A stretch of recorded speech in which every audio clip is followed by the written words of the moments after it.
Bien, hoy vamos a dar clase hasta las 8 en punto, porque a las 8 hoy empieza el máster oficial en Economía de la Escuela Austriaca, y los jueves de 8 a 9 los alumnos del máster y aquellos alumnos del grado que me han pedido permiso y que les he aceptado, nos trasladamos al aula 168 a dar la asignatura de seminario. ¿Hay alguna pregunta? Bienvenida, adelante. A ver, ahí hay un sitio. ¿Hay alguna pregunta? ¿Alguien tiene alguna duda? ¿Alguien quiere decir algo? Comentaba que si no hay escasez, con el libro, donde no hay escasez no hay acción humana. Si ahora un poquito más adelante, cuando habla del beneficio empresarial puro, indica que por el carácter creativo de la función empresarial no siempre son necesarios medios, con lo cual podríamos tener función empresarial sin medios y por tanto sin escasez. Lo que quiero decir, ya lo veremos con detalle al hablar en el siguiente tema, que la función empresarial es eminentemente creativa, en el sentido de que basta darse cuenta de una oportunidad de ganancia para ya crearla, y que eso no requiere disponer de medio alguno ni incurrir en ningún coste. Da lugar a lo que llama beneficio empresarial puro, porque uno tiene ya la idea que antes no la tenía. Otra cosa es que hay que ponerse manos a la obra a culminar el proyecto de acción, y ahí es donde sí que hay que elegir medios que implican costes. Pero en lo que se refiere a la idea, en abstracto, se la podría usted, como si dijéramos, vender a otro empresario ya por un dinero, sin ningún coste, porque es un beneficio empresarial puro. De todas formas, lo vamos a ver con detalle más adelante. Buena pregunta, aunque se adelanta un poco respecto del programa. ¿Hay alguna otra pregunta? Bien, pues entonces, lo que el profesor está explicando, si cogen el programa, es el tema 2, en la página 8. Todo el mundo, tema 2, página 8. Y yo ya he explicado el epígrafe 1, definición de la función empresarial, el epígrafe 2, que es la primera aproximación a la definición de la función empresarial, identificándola en mayor o menor medida con el concepto de acción humana, y hemos empezado a estudiar los elementos de la acción humana, el concepto de fin, el concepto de valor, el concepto de medio, el concepto de utilidad. El epígrafe 3, escasez, sobre lo que hace un momento preguntaba el compañero, plan de acción y acto de voluntad.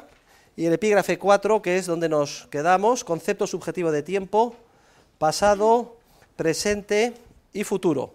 Y hoy lo que voy a hacer es terminar el tema, de explicar el tema. Decíamos que uno de los elementos esenciales de la acción humana es el tiempo, que toda acción humana siempre se desarrolla en el tiempo, pero que el concepto de tiempo que utilizamos en economía es un concepto eminentemente subjetivo, es decir, tal y como lo experimenta el actor, todos y cada uno de nosotros, cuando actuamos. De hecho, la sensación experimental del tiempo la percibimos conforme culminamos las diferentes etapas que requiere nuestra acción hasta llegar al tan ansiado fin. Y decíamos que contrastábamos esa concepción subjetiva del tiempo con la concepción newtoniana, o si quieren ustedes, espacializada del tiempo, que es la que utilizan los científicos del mundo natural. Es la cuarta dimensión, que no es sino una dimensión espacializada, altura, longitud, anchura, y luego movimiento. Decíamos que los relojes cronológicos lo que hacen es una analogía entre, por eso se llaman relojes analógicos, entre el movimiento y el transcurso del tiempo. El gran reloj analógico es el Sol, y que hay una constancia, por lo menos aparente, pero muy precisa, que nos permite predecir con una centésima de segundo a qué hora saldrá el Sol mañana, aunque también indicábamos que esa constancia es engañosa, aunque la estrella polar indique dónde está el norte, con un minuto de diferencia dentro de 15.000 años no lo indicará. Y es engañosa, pero a efectos prácticos humanos es una constancia muy precisa, porque son tan inmensas las distancias del universo en relación con nuestra vida, nuestro tamaño y nuestro devenir por el mundo, que a efectos prácticos el mundo natural es constante, en comparación con el mundo de la acción humana, donde todo es creatividad. Y esto hace que el futuro, desde el punto de vista de la economía, desde el punto de vista de los actores, que son los protagonistas del proceso social, sea inerradicablemente incierto.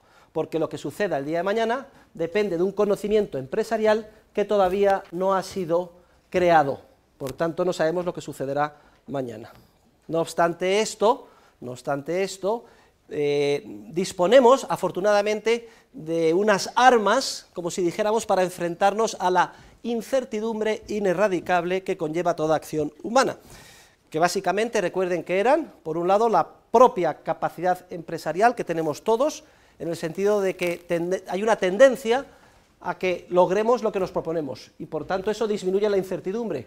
Si nos movilizamos para terminar el máster, lo más probable es que lo terminemos, y eso disminuye la incertidumbre. Y también las instituciones, entendidas como unos comportamientos pautados que en todos los ámbitos más variados, lingüísticos, morales, jurídicos, económicos, los seres humanos aprendemos desde pequeños a desarrollar, y que también disminuye la incertidumbre.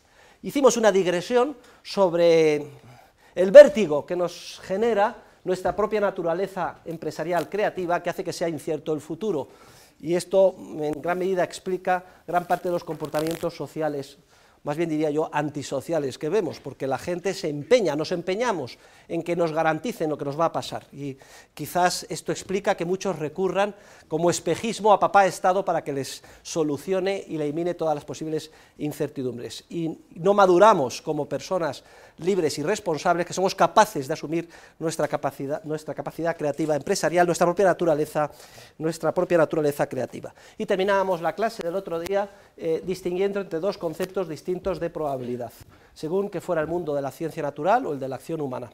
En el mundo de la física, de la ciencia natural, el concepto de probabilidad que se utiliza es un concepto de probabilidad de clase, que es como lo define Mises en la acción humana, que significa que se conoce el comportamiento de la clase, pero no de sus elementos individuales.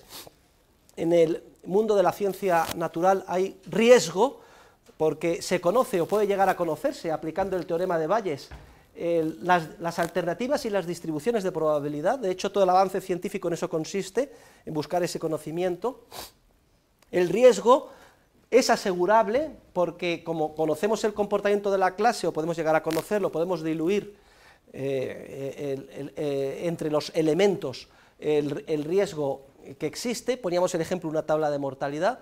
Sabemos que 3 de cada 1000 van a morir a los 40 años, no sabemos el nombre y apellido de los 3, pero si todos ponen 1 euro, habrá un capital disponible para los beneficiarios. Y además veíamos que hay diferentes formas de aproximarse a la probabilidad de clase del mundo de la ciencia natural. La concepción lógica, número de casos favorables, dividido entre el número de casos posibles; la frecuencialista, suponiendo que todos los fenómenos son iguales; frecuencia, tiro 1000 veces la moneda, tiende a ser la mitad de las veces cara, la mitad de las veces cruz, y que el concepto de probabilidad de clase es el objeto de investigación de científico natural, que toda la ciencia avanza tratando de investigar, descubrir pues, la probabilidad de vida en Marte, etcétera. Así avanza la ciencia natural. En contraste con esta concepción está el concepto de probabilidad de caso o evento único.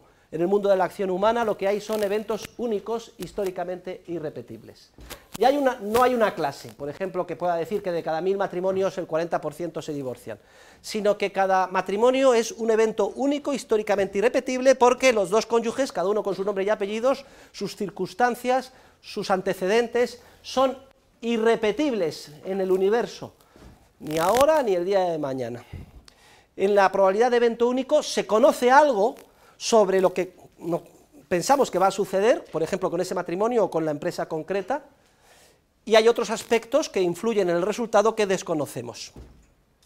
A esa situación se le llama situación de incertidumbre, entre otras cosas porque, según cuál sea la acción de las personas implicadas, el resultado será uno u otro, y la incertidumbre no es asegurable porque no hay una clase entre la cual se pueda diluir el supuesto riesgo que no existe.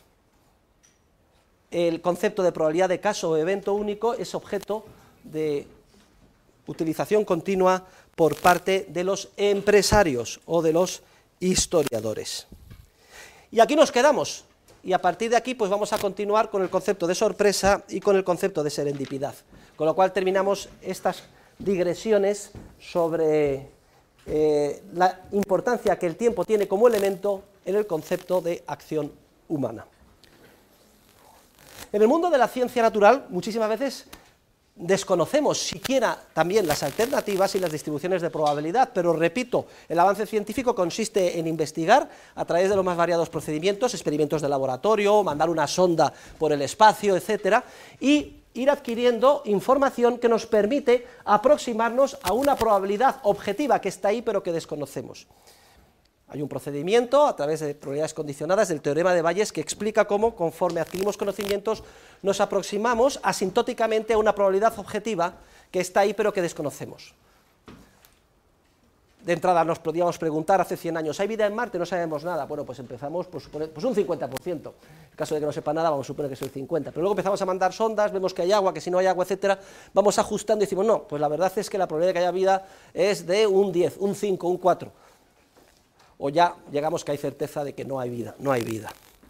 Vamos aproximándonos hacia el conocimiento objetivo en términos, aunque sea en términos probabilísticos, que está ahí.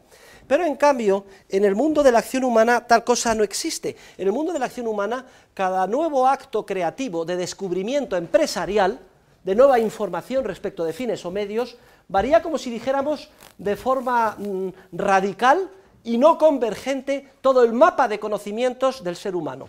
Esto es lo que vamos a denominar con el término de sorpresa. Es decir, lo que existe en la acción humana es una continua sorpresa. Y yo me sorprendo cuando veo un acto de creatividad ajena, o incluso me sorprendo de mí mismo cuando descubro una oportunidad que previamente me había pasado desapercibida, o me sorprendo cuando veo a una chica joven y guapa que me gusta, o me sorprendo cuando veo un producto en el mercado que me atrae y que no conocía. Sorpresa. No hay aproximación asintótica a una probabilidad objetiva porque cada acto de descubrimiento empresarial cambia, como si dijéramos, revoluciona, como si dijéramos, el mundo de la información o del conocimiento subjetivo que manejan y tienen los seres humanos.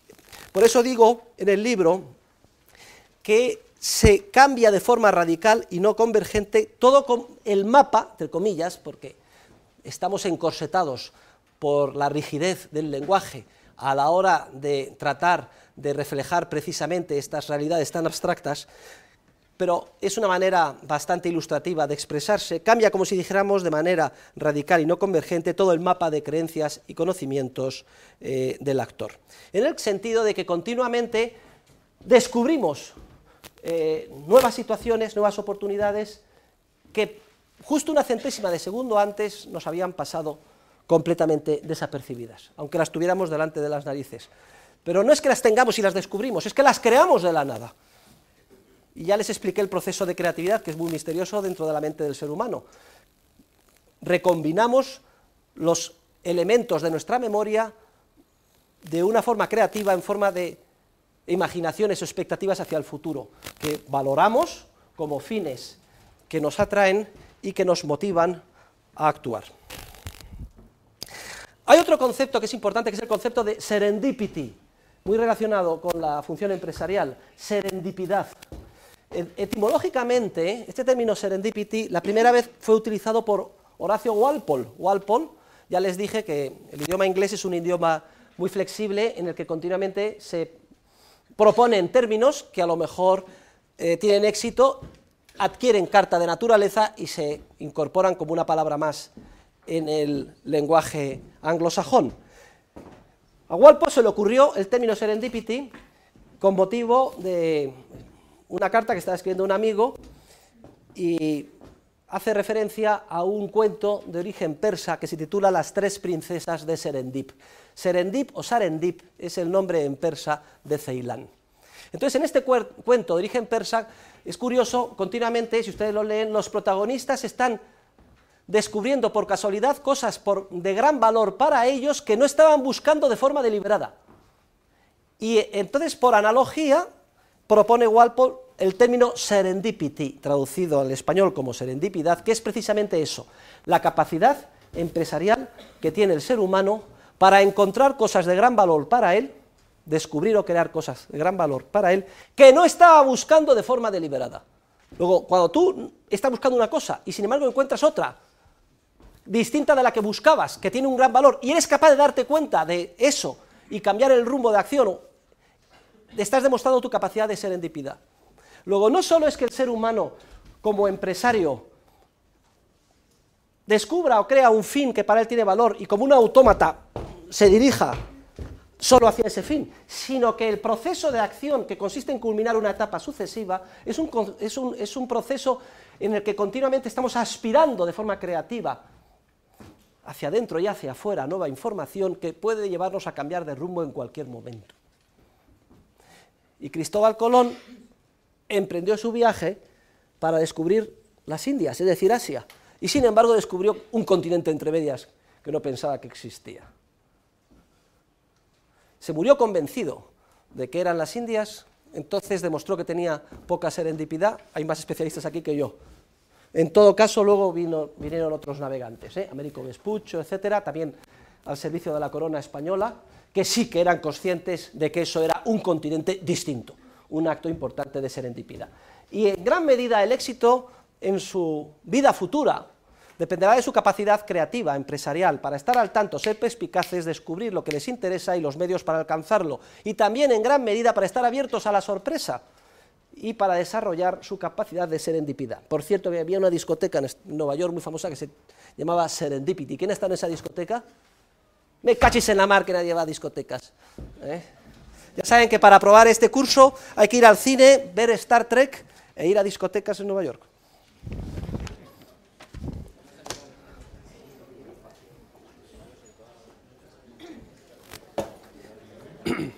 Muy bien. A propósito, voy a hacer una digresión crítica a mis colegas catedráticos de la economía neoclásica cientificista. Cuando yo les ataco diciendo que no dan entrada al tiempo en sus modelos, se defienden diciendo, ¿cómo que no, Jesús? Mis modelos son dinámicos. Digo, sí, demuéstramelo. Dicen, te lo voy a demostrar. Entonces desarrollan su modelo y ellos hacen lo siguiente. Ponen en el modelo una serie de subíndices y dicen que T1 es la situación del modelo en el tiempo 1, T2 en el T2, T3 en el T3. Claro, cuando a mí me dicen eso, yo lo veo y digo, porque esto es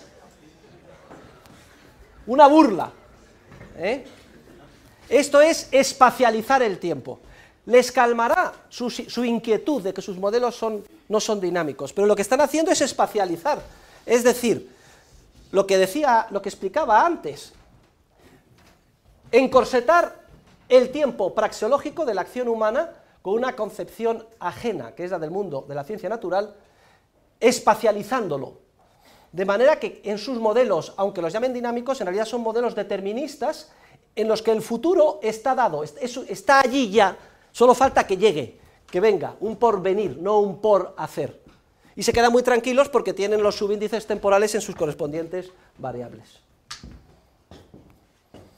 Esto no tiene nada que ver con el concepto de tiempo creativo en el que estamos insertos los seres humanos como empresarios y que debemos de estudiar los científicos de la economía.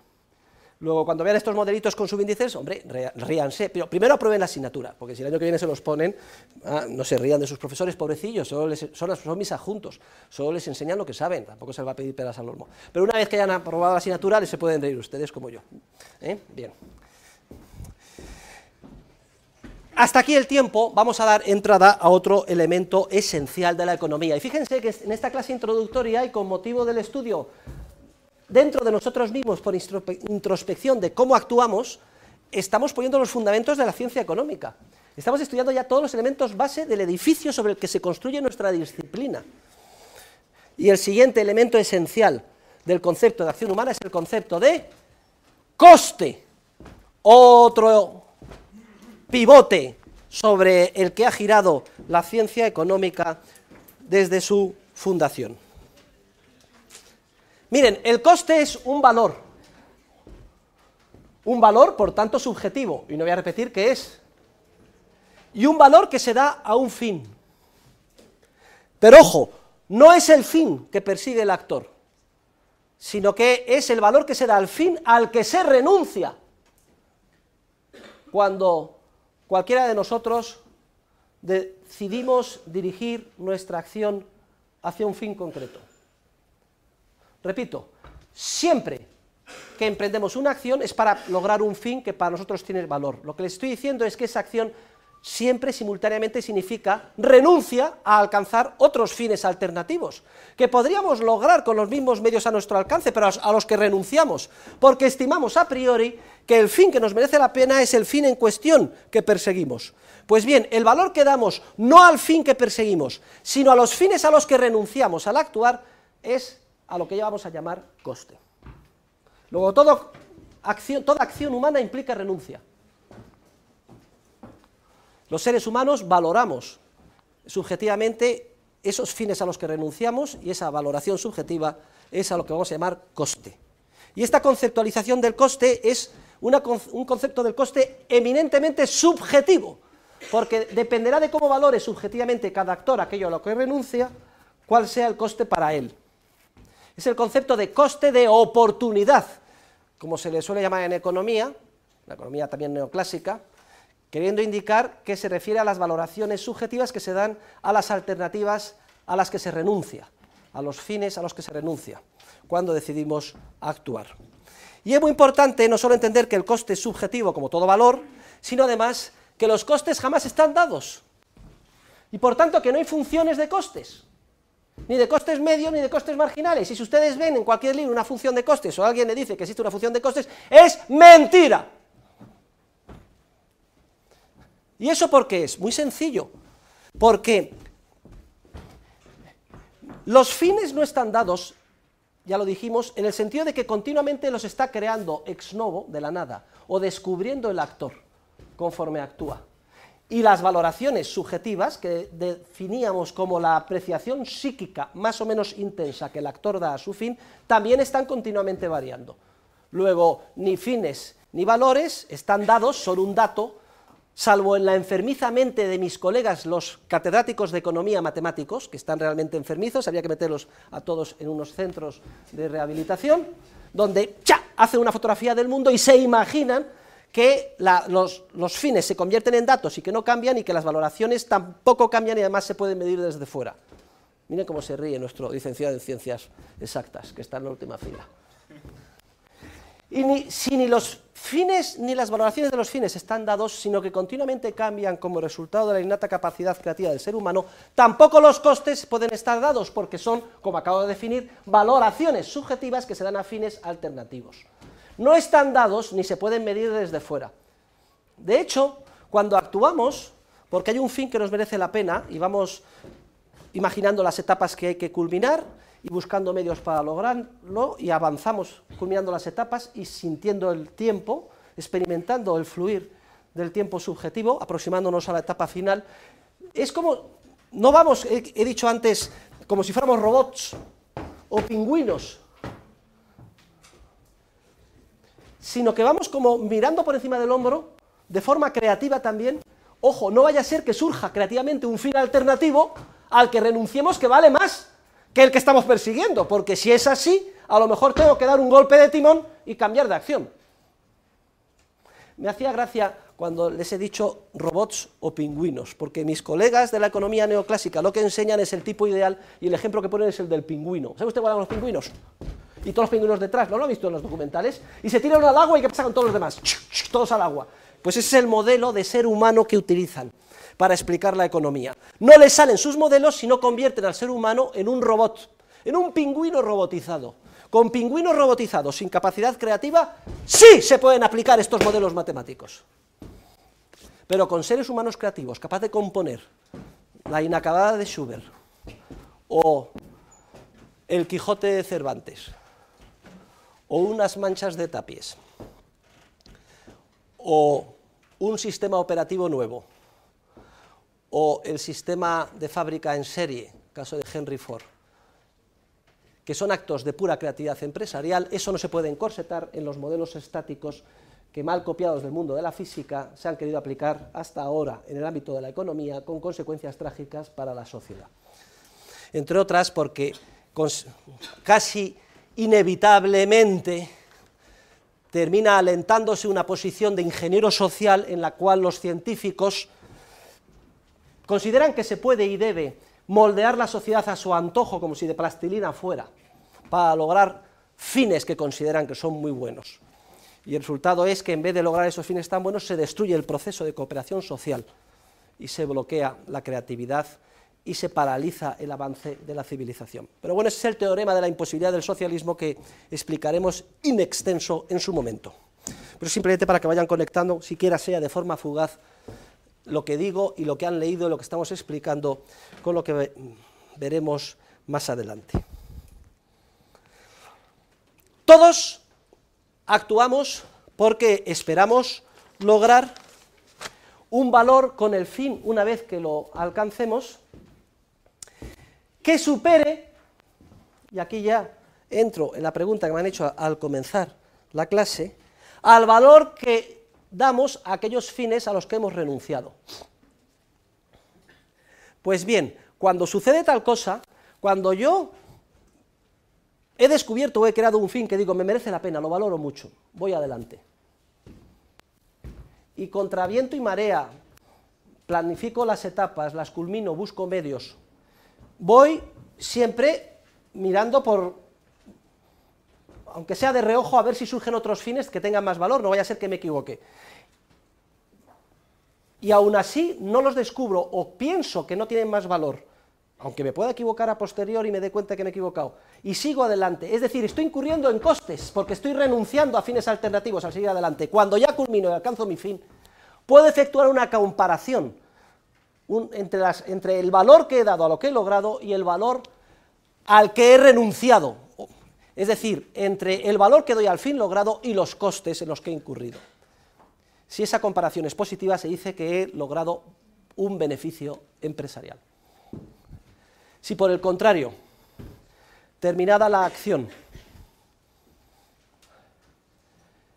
pienso que el valor a lo que he renunciado, el valor que he dado a los fines a los que he renunciado, es decir, los costes han superado al valor logrado, entonces he incurrido en lo que se llama una pérdida empresarial. Y los beneficios y las pérdidas empresariales son las señales que mueven el mundo, que mueven el mercado y que hacen avanzar la civilización. El beneficio indica, el lucro indica que he actuado bien. ¿Por qué? Porque he utilizado medios para lograr el fin que más valoro. Mientras que las pérdidas indican que he actuado mal. ¿Por qué? Porque con los medios que he utilizado para alcanzar mi fin, podría haber logrado otros fines que para mí valen más. Luego, una pérdida significa siempre una mala utilización de los recursos escasos del actor. El beneficio indica en todas las empresas que están actuando bien, conforme a lo que los consumidores quieren. Que hay que seguir por esa línea de inversión, porque los consumidores te están indicando, sigue por aquí, porque el valor de lo que haces es superior a los costes en los que incurres. Por el contrario, si una empresa cosecha pérdidas, la información que está recibiendo es la siguiente: estás utilizando escasísimos recursos de la sociedad en forma de mano de obra, trabajadores especializados o no, cemento, ingeniería, ordenadores, etcétera, que son más urgentemente valorados. ¿Por quién? Por los consumidores en otras líneas de producción. Luego es vital que des un frenazo, un golpe de mano. Hay que paralizar ese proyecto de inversión y redirigir los recursos escasos hacia líneas viables. Y es gracias a las señales esenciales que suponen los beneficios y las pérdidas empresariales como el proceso de mercado avanza. Y ambos, ojo, tanto los beneficios como las pérdidas son igualmente necesarias. Los beneficios atraen como un imán la acción que debemos llevar a cabo y las pérdidas repelen como un imán al revés hacia donde no debemos ir. Y sin beneficios y pérdidas empresariales seríamos incapaces de dirigir nuestra acción. El tan criticado por muchos moralistas ánimo de lucro es la fuerza inherente de toda acción humana y una de las características más típicas de nuestra naturaleza, de la naturaleza con la que hemos sido creados. No cabe concebir ningún ser humano que no persiga el ánimo de lucro, en cualquier ámbito en el que se mueva. Por ejemplo, la Madre Teresa de Calcuta va a ser el ejemplo paradigmático que voy a poner de empresario a lo largo del curso, precisamente para indicarles que la teoría económica es aplicable a cualquier acción con independencia de los fines que se persigan. Y veremos que la Madre Teresa de Calcuta fue una magnífica empresaria, que maximizaba, no me gusta este término, me debía de golpear, que buscaba conseguir beneficio en todas sus acciones y cuanto más mejor, en términos subjetivos. Luchar contra el ánimo de lucro es luchar o criticar la propia naturaleza del ser humano, porque lo único que estamos explicando es que todos al actuar, por lo menos a priori, pretendemos lograr fines que tienen más valor que aquellos a los que renunciamos. Otra cosa distinta es que a posteriori, mirando retrospectivamente, nos demos cuenta de que nos hemos equivocado, de que hemos incurrido en costes o hemos renunciado a fines cuyo valor es superior a aquel que hemos logrado y que hemos cosechado pérdidas. Pero las señales están ahí, para orientar nuestra acción futura y también para permitirnos recapitular cuál es el resultado de nuestra acción pasada. Y veremos que en la economía de mercado se hace posible el cálculo económico gracias a los precios de mercado, que son relaciones históricas de intercambio que se fijan en unidades monetarias. Y que si no hay un mercado libre ni derechos de propiedad, no se fijan los precios que permiten a los empresarios calcular cuáles son las pérdidas o los beneficios esperados de cada acción. Sin un mercado libre, sin propiedad privada, sin precios de mercado libre, es imposible el cálculo económico. Por eso el socialismo real desapareció. Por eso no puede competir ninguna economía socialista contra una economía de mercado. Pero es que hoy hemos ido justo a la esencia de partida, al explicar subjetivamente lo que son los costes como elemento esencial de la acción y el ánimo de lucro como principio básico que la motiva. El hecho de que todos emprendamos nuestra acción pensando en conseguir un beneficio no quita para que el futuro sea ineradicablemente incierto y para que no deje de haber siempre la duda de si lograremos el beneficio o no. Hay una tendencia a lograrlo si te movilizas y eres muy perspicaz empresarialmente, pero no hay garantía. De hecho, continuamente se cometen lo que vamos a denominar errores empresariales puros. El error empresarial es cuando yo a priori pienso que el fin es el que tiene más valor y elijo los medios y me lanzo a por él, pensando que merece la pena los costes en los que asumo, pero luego cuando se culminan las etapas, o antes, me doy cuenta de que he cometido un error. El error empresarial se descubre siempre que me doy cuenta que los costes, el valor de los fines a los que he renunciado, han superado al valor del fin logrado. A priori, cuando imaginamos prospectivamente la acción, siempre la emprendemos pensando en obtener beneficios, pero eso es compatible con que cometamos errores empresariales y nos demos cuenta a posteriori, mirando hacia atrás, que hemos cosechado pérdidas netas. Por eso podemos decir que, por definición, toda acción humana es siempre racional. Repito, toda acción humana es siempre racional, pero ¿qué dice el profesor con la cantidad de irracionales que yo conozco? Pues no, señores, toda acción humana, por definición, es siempre racional. ¿En qué sentido? En el sentido de que siempre, a priori, el ser humano actúa pensando lograr fines que tienen más valor que los costes en los que piensa incurrir. Y el hecho de que sea toda acción humana, por definición, racional, es compatible perfectamente con el error empresarial y que nos demos cuenta en un entorno de incertidumbre de que nos hemos equivocado. Entonces, vamos a ver. Alcohólicos Anónimos. Yo soy un borracho, he destrozado mi vida por culpa del alcohol, se ha separado de mi mujer, mis hijos no me quieren, me han echado del trabajo, me he destrozado. Y entonces voy a Alcohólicos Anónimos.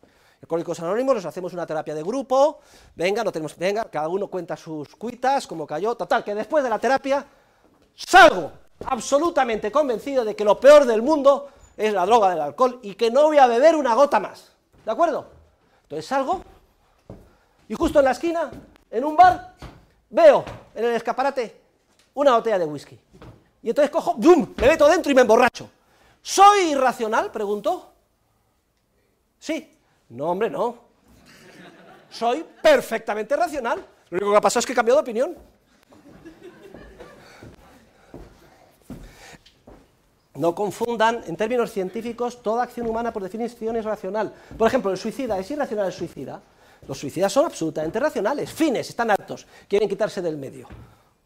Medios, se buscan una pistola o se suben a la parte alta de un edificio y se tiran. Perfecto, fin, medio, valor, utilidad. Otra cosa es que cuando lleguen abajo y ¡plac!, miren para atrás y digan, coño, los costes a los que he renunciado son superiores a esto, pérdida empresarial, eso no lo sabemos, ¿eh? Pero la acción, perfectamente racional.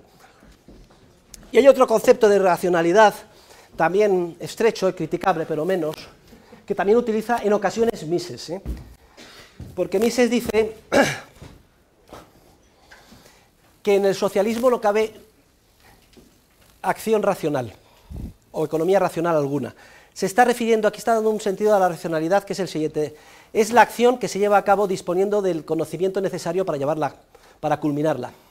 Entonces Mises dice que en el socialismo, como se impide el flujo empresarial de creatividad, de la información de primera mano que hace falta para dar un contenido coordinador a las acciones humanas, que la acción es irracional. Pero son definiciones de racionalidad estrechas y científicamente inexactas, porque, reitero, toda acción humana, por definición, en la medida en que sea comportamiento humano deliberado, es siempre racional.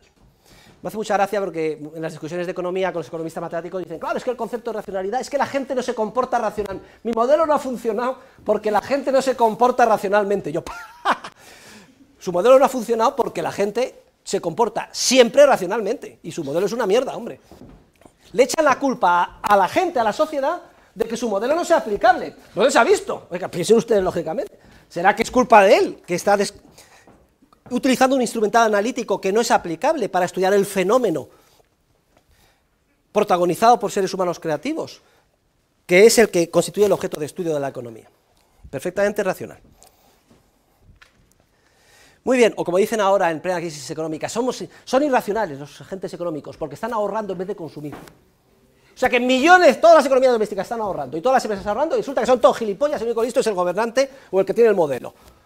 Que no, lo racional es cualquier acción humana y en este caso si están ahorrando es porque es lo que quieren y lo demás lo que deben hacer para sanear sus balances, devolver sus préstamos y sentar las bases de la ulterior recuperación. Es importante esto porque es una de las diferencias abismales entre el enfoque de la economía que damos aquí y el enfoque de la economía estándar hasta ahora, del siglo pasado, que ya ha entrado en crisis, que se da con los modelos matemáticos, que le van a dar a ustedes, por cierto, el año que viene. Pues la práctica de todo lo que le van a enseñar el año que viene es mentira, pero apréndanselo, ¿eh?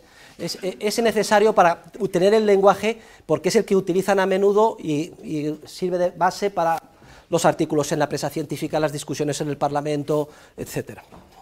Ustedes han tenido mucha suerte porque en primero, ya me cargo yo de que en primero lleguen ustedes convenientemente vacunados contra la gripe A de segundo. Por eso se dice que la acción humana es un presupuesto irreductible. En inglés, Mises creo que le llama en la acción humana ultimate given. Es decir, como científicos de la economía, es el fenómeno más primario que no cabe referir a ningún otro. Y este carácter subjetivo de la acción humana en cuanto a la fijación de fines, valoraciones, búsqueda de medios, es lo que paradójicamente, solo en apariencia, convierte a la economía en una ciencia objetiva, de validez universal. Porque como hemos construido la disciplina en términos puramente formales de fines, medios, valores, coste, tiempo, son aplicables sus leyes y conclusiones a cualquier acción humana, no importa cuál sea el ámbito en el que se desarrolle o se lleve a cabo. Cuando la economía surge de forma balbuciente y da sus primeros pasos, se crea como una disciplina en torno a un tipo ideal histórico, el que se llamaba el Homo economicus. El Homo economicus era un ser aberrante, ¿no? Era una especie de ser calvinista, con una libreta, y que lo único que le importaba era ganar dinero. Ganar una libra, un shilling, otro shilling, otro shilling, otro shilling, venga, a ganar dinero. Entonces, en torno a esta especie de ser, ¿quién ha leído El tío Gilito en los libros de Walt Disney? ¿Qué hacía el tío Gilito? Una montaña de monedas de oro todo el día contándolas. Pues ese era el Homo economicus. Y entonces, los primeros desarrollos teóricos, sobre todo el mundo anglosajón, la economía clásica que estaba muy despistada, Adam Smith y sus secuaces, penosos, que son la base además del marxismo y de la teoría de la explotación y todos los errores que han dado lugar a los genocidios del siglo pasado, etcétera, pues creían que la economía respondía a un ser humano robotizado, que era una especie de tío Gilito que solo le interesaban los estímulos de tipo crematístico. Obviamente dejaban unos flancos abiertos a todos los críticos de la economía, decían, es que es obvio que al ser humano no solo le mueven esos fines, también le mueven otros fines, como son los fines altruistas, etc. Y no es hasta la revolución subjetivista protagonizada por Karl Menger, que es el fundador de la escuela austríaca, cuando se generaliza y se descubre que la ciencia económica trata sobre todas las acciones humanas, con independencia de los fines que se persigan, en la medida en que se valore por alguien y se busquen medios para lograr esos fines. Precisamente para incidir en este carácter subjetivo de que son los fines que se persiguen son los que determina el actor y no alguien desde fuera, y las valoraciones lo mismo, y los costes, etcétera, que al descubrir esta concepción subjetivista de la economía, centrar toda la disciplina en el ser humano actor, que es el que impulsa todo el proceso social, es cuando se generaliza la economía como ciencia universalmente válida, con validez objetiva en todos los ámbitos. Y precisamente para incidir en esto, repito, pongo como ejemplo de empresario, no pongo, sería muy fácil poner a Bill Gates o poner a Henry Ford, a la Madre Teresa de Calcuta. Y ya lo verán ustedes, como es un ejemplo paradigmático de empresario. En el ámbito que ella quería, que valoraba, que era el ámbito de ayuda a los más necesitados, a los abandonados por todo el mundo, en el ámbito de la filantropía. Y termino con una reflexión un poco filosófico-metodológica. La acción humana es un presupuesto irreductible y también muchos economistas de la escuela austríaca, ya lo estudiarán los alumnos del máster con el profesor Philippe Bagus, la consideran que es un axioma, un conocimiento axiomático, es decir, un punto de partida que no cabe criticar sino autocontradecirse. Y la verdad es que es un axioma, Imagínese que cualquiera de ustedes dice, profesor, levanta la mano, no estoy de acuerdo con nada de lo que dice usted. Eso de que la acción humana es el punto de partida de todo, un presupuesto irreductible, es una chorrada y una tontería. Pensemos, ¿qué estaría haciendo este alumno o alumna que levantara la mano y argumentara de esa forma?